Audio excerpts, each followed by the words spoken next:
Ya.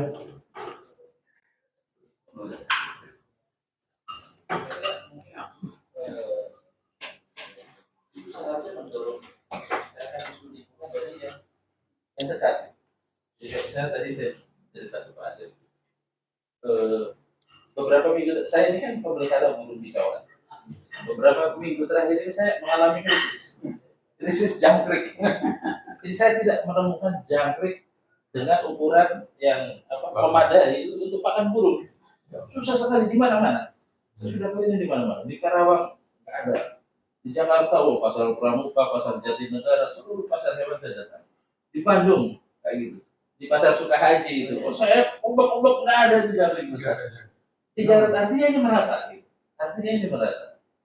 Di Jawa kayak gitu. Saya kontak teman-teman di Surabaya, ya nggak ada ya. Gitu. Nah, ini kan sesuatu yang dekat gitu. Nah, kenapa nggak ada jangkrik besar kayak gitu? Karena peternak jangkrik terpaksa harus memanen jangkriknya lebih dini. Kalau dibiarkan dia mati. Karena perubahan ini cuaca panas ini. Nah ini kan sesuatu isu nih ya, ngomongin ini, tapi dekat gitu loh kasusnya. Melalui jangkrik. Ya, salah satunya gitu loh. Nah, selama ini kita mengolah isu lingkungan itu sesuatu yang jauh, besar, mondial kayak gitu ya. Kita jadi tidak akrab gitu. Padahal ini ada di sekitar kita fenomenanya. Nah, bulan yang lalu kita ingat kan, suhu itu kan panas banget. Di Jakarta, di mana-mana kayak gitu itu lebih dari 36 derajat. Nah, pada saat yang sama kita melupakan ada satu berita menarik. Jadi bahwa sumbangan emisi metana terbesar kedua di dunia itu diproduksi oleh Bekasi. Ya, Bantar Gebang. Nomor 1 Argentina, Pak. Ya. Kedua Bekasi, Bantar Gebang kayak gitu. Jadi itu dirilis bulan Mei Juni lalu kan ya oleh Universitas di Amerika pakai satelit NASA. Iya, jadi kita ini penyumbang emisi metana terbesar kedua di dunia. Dan itu dari Bekasi. Oh iya. Iya. Ya, itu kan dari tempat pembuangan sampah kayak gitu. Jadi artinya ini ada sesuatu yang dekat. Kita merasakan perubahan cuaca yang ekstrim gitu ya. 135 derajat dan daerah di dekat kita adalah penyumbang emisi metana terbesar. Dan itu hubungannya dengan sampah ini. Jadi kalau kita mau mencoba menjahitnya kayak gitu, isu lingkungan ini dekat, kayak gitu. Dekat sekali dengan kita. Kayak gitu. Jadi kalau saja kita misalnya kayak gitu, ya kan punya desain kebijakan atau behavior level individu, mencoba mengolah sampah sendiri di lingkungan, ya kan kayak gitu. Tidak semuanya dibuang ke tempat pembuangan akhir, kayak gitu. Ini mungkin bisa mereduksi itu tadi kayak akselerasi ya kenaikan metan suhu iklim cuaca. Jadi mari kita mendiskusikan isu lingkungan ini dari yang dekat supaya awareness-nya itu terdongkrak. Ya, betul sih. Karena saya juga belakangan ini terutama di lingkungan rumah ikutlah mendorong untuk bahwa sampah yang tadi saya sampaikan. Sampah itu kan produsernya kan kita. Kalau kita bisa saja mengurangi pembuangan dari diri kita dan tersisa itu sudah sesuatu hal banget gitu. Jadi kan kita selalu lupa itu. Jadi kalau kemudian isu itu saya juga mantau itu yang tentang tadi gimana? Cek lagi? Masih enggak aja. Itu masih Kampung itu mengalir aja. Nanti kan bisa di ini ada edit. Dewi bisa nanya soal tadi problem sampah, iklim dan lain-lain kaitannya dengan dunia interaksi dengan lembaga international finance. Beberapa poin Prof. Asep. Yang pertama, di awal tahun 2000 ada pertemuan di kantor sekretariat negara, dipimpin langsung Menteri Sekretaris Negara, betul ya? Bukan itu, Menteri Sekretaris Negara. Yang hadir semuanya menteri, hanya satu orang yang bukan. Ada 2 profesor dari Harvard. Dan yang dihadirkan sebagai narasumber adalah 3 profesor dari ITB. Temanya hanya satu, disaster preparedness. kesiapan bencana. Yang saya tahu, mereka berada di Indonesia selama beberapa bulan untuk merumuskan disaster preparedness framework. Dan yang saya dengar, karena saya tidak mengikuti sampai akhir, itu sudah ada. Dari yang sudah ada, kemudian dilanjutkan oleh berbagai program yang namanya sama, disaster preparedness, baik oleh Australian Aid pada saat itu, sekarang namanya sudah berganti menjadi DFAT, Department of Foreign Affairs and Trade Australia, dan dilanjutkan juga oleh Bank Dunia dengan nama programnya saya. Tujuannya adalah untuk menguatkan kerangka kerja pertama yang dirumuskan oleh para menteri di kabinet pada saat itu bersama para profesor dari Harvard dengan leading sector departemen yang menangani disaster preparedness di Institut Teknologi Bandung. Beberapa tahun setelah itu terus berjalan karena kita banyak sekali menghadapi bencana mulai dari tsunami Aceh, gempa Padang dan lain sebagainya. Itu terus menerus upaya Prof. Asep. Yang saya tahu banyak sekali bantuan IFRC, International Federation of Red Cross, ICRC, International Crescent of Red Cross, segala macam ya, sama Red Cross yang berbasis Islam juga pada datang ke Indonesia untuk membantu menguatkan kerangka. Pertanyaan saya sekarang yang cukup menggelitik bagi saya, ketika Prof. barusan mengatakan kita tidak punya memori, baik community memory maupun institutional memory. Kita ngomongin kelembagaan negara, kementerian, lembaga, badan. Menurut Prof, sebagai orang yang pegang empirik di lapangan, itu seharusnya atas menguatkan ke bawah, atau dari bawah harus ke atas, mana duluan? Karena yang saya tanyakan sekarang teknis, sequence urutannya gimana, Prof? Karena yang saya tahu, kerangka kerja nasionalnya sudah ada. Dan masyarakat itu adalah masyarakat yang sangat bijak menghadapi ini dengan local wisdom yang diturunkan ratusan tahun oleh leluhur kita. Tapi ada upaya pengikisan nilai-nilai local wisdom itu, Prof. Itu kan ya, itu yang harus. Ini kan push and pull nih, push and pull factor, itu yang pertama. Yang kedua, mengenai sampah. Ada para praktisi sampah, ketika program GIZ melakukan Circular Economy Program, saya terlibat di dalamnya, di tahun-tahun pertama, mereka bilang plastik kenapa dibudidayakan, dikumpulkan karena ada uangnya. Mulainya dari situ. Jadi bukan karena orang kesadaran, ini bumi segala macam. Karena ketika plastik itu dikumpulkan, menghasilkan panas, itu ada uangnya. Ini yang saya mau kaitkan dengan poinnya dari Mas Tarli. Karena kalau selama pemerintah kita tidak mengerahkan cara berpikir system thinking yang melihat segala sesuatu secara komprehensif, baru bahwa yang ini itu terkait dengan yang ini terputus, maka local wisdom akan terputus. Ketika local wisdom terputus, maka tidak akan terjadi yang namanya community institutional memory. Apalagi kalau kita harapkan institutional memory dari pihak negara. The push and pull, local, national, international, bagaimana ini kemudian berjalan. Intinya gitu, walaupun misalnya saya sedikit terpapar dengan politics behind it, there's politics in it gitu. Tapi kan kita juga negara berdaulat. Dan ketika kita ngomong peradaban, kan seharusnya push and pull itu terjadi terus-menerus.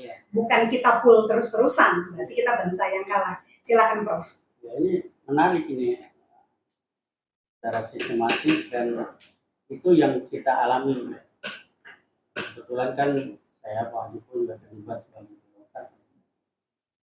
Jadi dari sisi pemerintah sudah menangkap ini, makanya dari mulai kejadian tsunami tahun 2004 sampai lahirnya undang-undang kebencanaan tahun 2007 itu sikap dari pemerintah untuk hal seperti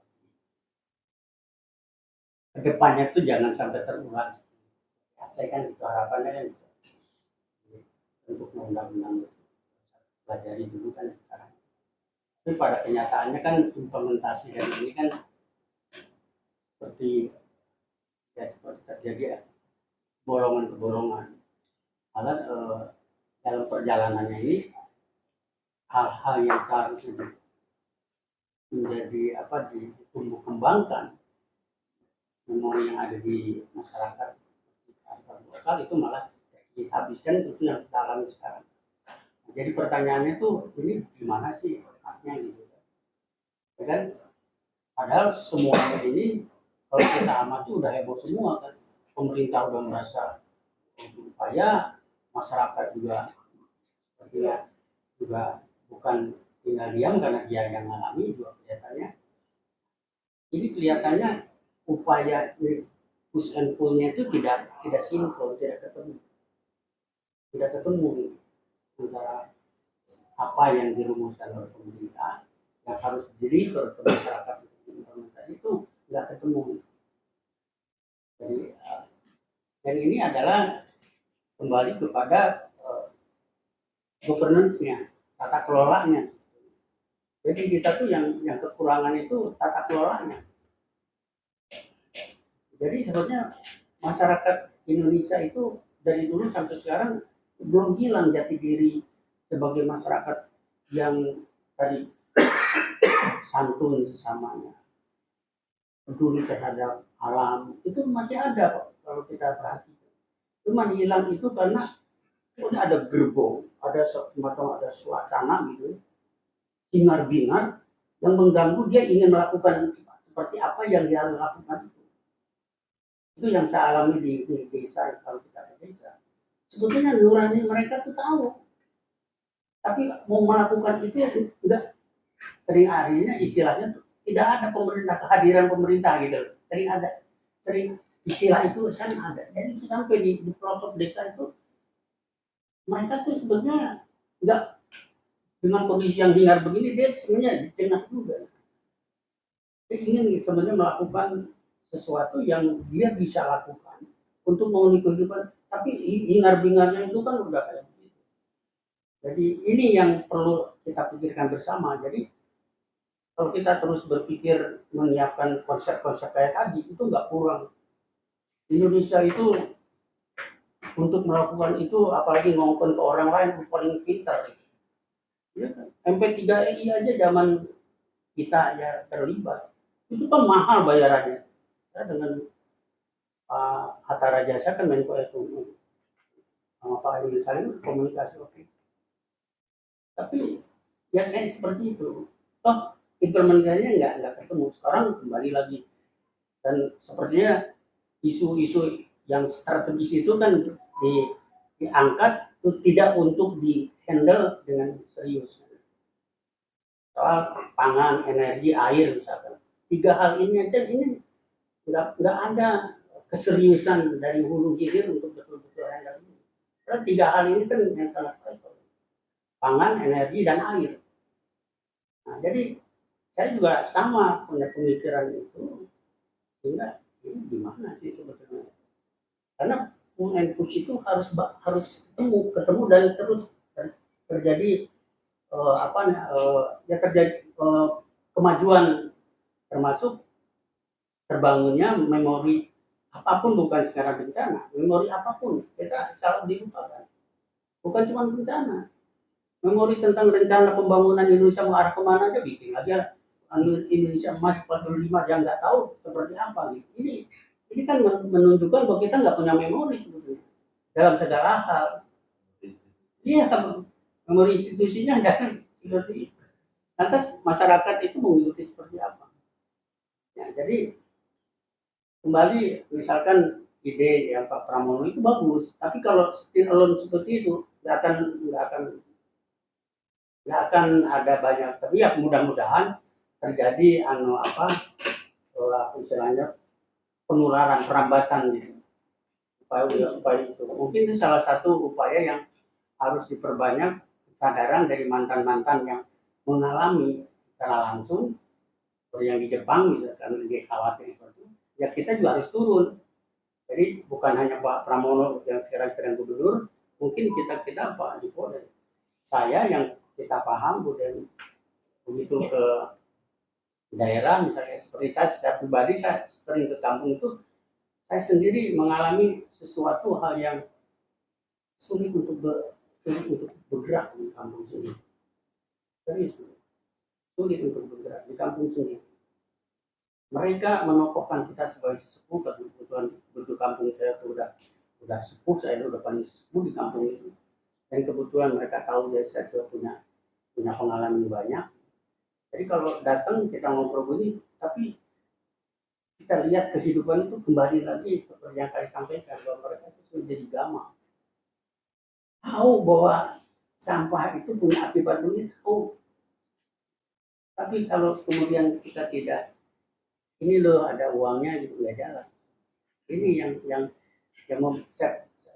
pengamatan saya gitu. Ini loh nggak jalan.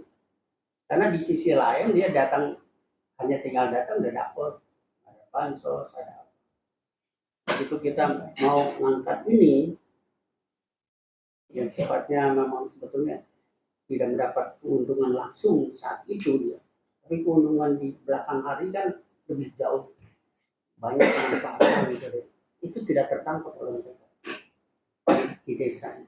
Mungkin salah ya itu di desa saya kembali ke kampung saat menjadi pengamat pribadi begitu, dari sini bahagian yang menjadi satu titik balik saya untuk untuk bagaimana ya kita untuk, kalau sekarang siap saya untuk melakukan sesuatu yang mungkin bisa saya lakukan dari kemampuan yang ada sisa sekarang. Nah, arah yang lebih luas tadi, nah itu mungkin harus ada satu ya, kalau bikin FGD gini-gini kembali aja rumus-rumusan gitu. Harus ada gerakan yang tadi diawali dengan apa yang ada di depan kita sekarang itu. Permasalahan itu adalah permasalahan yang hanya kita yang bisa menyelesaikan. Itu yang kemudian kita dorong, hanya kita akan menyelesaikan. Aja mulai dari sampah, mulai dari segalanya kita. Tapi jangan mengandalkan dari, kalau itu hilang ya udah, kita udah nggak punya harapan. Itu udah bagus sekali. Ini sudah setengah jam lebih, Pak. wah itu 40 menit ya. Nanti biasanya ini Pak, kita serahkan ke seorang dan krunya untuk editing. iya, monggo. Editing baru sekali seminggu kita tayangkan.